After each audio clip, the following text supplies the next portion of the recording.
जवन सरवा बाग सैले हो जवन सरवा बाग सैले मनीष भैया के जेल में ओकरा काट दे हो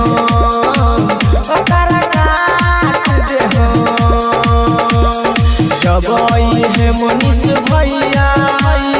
जब आई है मनीष के दुश्मन के छाती को झंडा गाड़ दे हो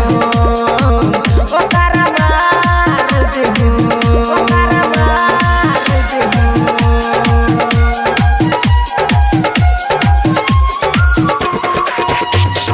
डीजे विकास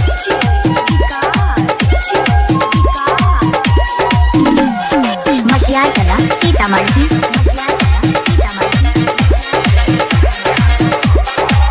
बिहार के हई दाता मनीष के सब भैया मनीष के सब भैया बिहार के हई दाता मनीष के सब भैया मार दे हम कर गोली जे बोली अकर भाषा के काटी रे बहिन चोद रे कहाटी रे बहिन चोद मनीष के सबके रासा ओकरा काट दे हो ओकरा काट दे हो जवन सरवा बाग सैले मनीष भैया के जेल में ओकरा काट दे हो छाती फाड़ दे हो ओकरा मार दे हो।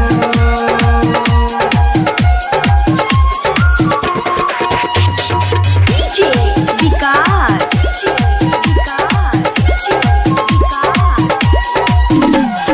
मटियार कला सीतामढ़ी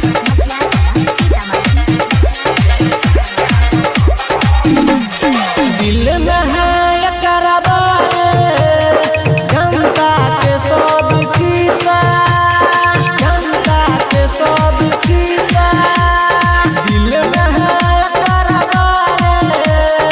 जनता के सब किस्सा दुश्मन के उतारी अब हिच हिच के सब के निशा नहमीन निरहल कहे